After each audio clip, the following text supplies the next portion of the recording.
It's the question on everyone's mind. Well, maybe not everyone's mind, but I get asked it a lot, is how a real estate agent is actually paid. Now, you may have heard there's a lawsuit going on right now, and there's some issues with commission and all of that, and kind of how the process works. So here I am to explain how it works. So as a realtor, there is no set standard of commission that an agent has to charge or that is required to charge. So for example, if I am listing a property, I can choose to charge whatever percentage or even a flat rate amount for the sale of that home for the services I'm providing. Now, every agent also has different services. So there is like a standard of excellence or ethics, so to speak. But as far as how good the photos are that I take, how good the videos are, am I even doing videos? Am I, paying for extra services that help with scheduling showings or handling transaction coordination? Am I helping you with filling out the contract? Am I not doing that? Am I just giving you the documents and letting you do it? So there's a lot of variation in the real estate world as far as how an agent operates their business. And that's why it's important that sometimes you have to interview multiple agents to make sure you're getting the service that you want and you want to pay for.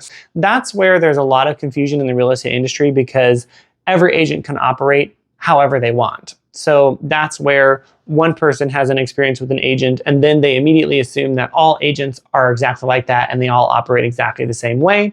And that's just simply not true. So how an agent is paid for this video, because mostly across all of the nation, agents are paid via a percentage of the sale. So let's just say, for example, that I come to list your house and I choose to list it at 6%. Now I'm a visual person, so let me go grab something. Okay, so here is my 6-star bird. Wait, 1, 2, 3, 4, 5, 6. Just make sure there looked like there were 7. Let's say that I charged this percentage for the sale of a client's house, right? So how does this get distributed? Some people think that agents get all of the money out of that 6%, but that's not really true. So what happens is, if I want an agent to show your property, a buyer's agent, and bring me a buyer, they have to be compensated. So that's a marketing expense for me. Now, in my area, it's expected that a buyer's agent wants to be paid about 3%. So right out the gate, I'm going to take the 6% that I charged you, and I'm going to give away 3% of it to the buyer's agent for bringing a buyer and handling all of the buyer's paperwork so I don't have to.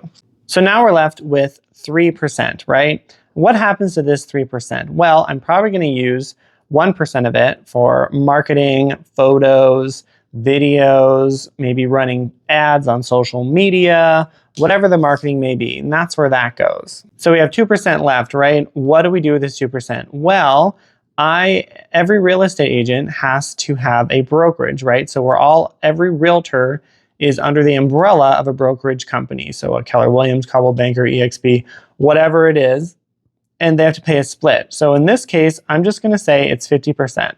So we're going to take out 50%. Sometimes it's 70-30. It really depends on the brokerage and what their rules are. But for most people, 70-30. Let's say it's 50, but even out of that, you still have to pay your taxes because realtors are independent contractors and our taxes aren't taken out.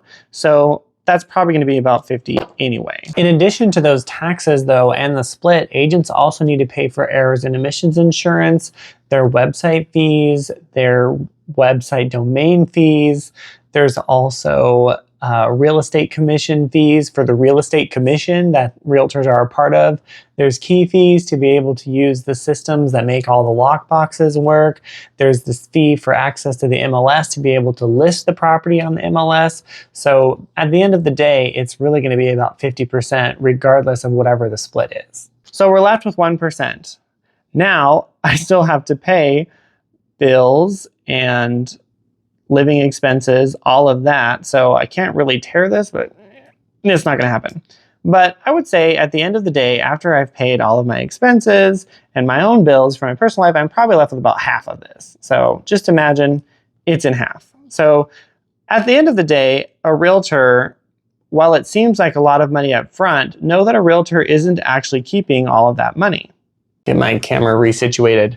So what I'm trying to say is not that, feel bad for me or anything, because every job has its pros and cons, but in real estate, because there is so much gray area in how an agent can operate, I think there tends to be a lot of confusion in how it actually works. So hopefully this little demonstration will help you. If an agent charges whatever percent they charge, typically, at least in my area, even if it was 7% or 8%, you still give away half of the commission to a buyer's agent, because the higher the commission to the buyer's agent, the more agents are going to want to show your listing to get it sold, which ultimately helps the seller sell their home faster. But that all needs to be explained in the listing presentation, and I think sometimes there's a lot of confusion because sellers just sign the paper, and unfortunately their agent isn't really making sure that they're understanding what they're signing and also just how the process works. So I hope you learned something. If you're curious about the process of real estate and all of that, feel free to ask me anytime. Of course, at Keller Williams, we love helping new agents start out too. So if you're thinking of starting a career in real estate, feel free to reach out to me with those questions as well. But hopefully you found this informational, you learned something. Share it with a friend who's maybe considering getting into real estate, because this is something they really need to understand. And I hope you have a great day. Like and subscribe for more real estate tips as well as local content and all that good stuff. And I will see you in the next video.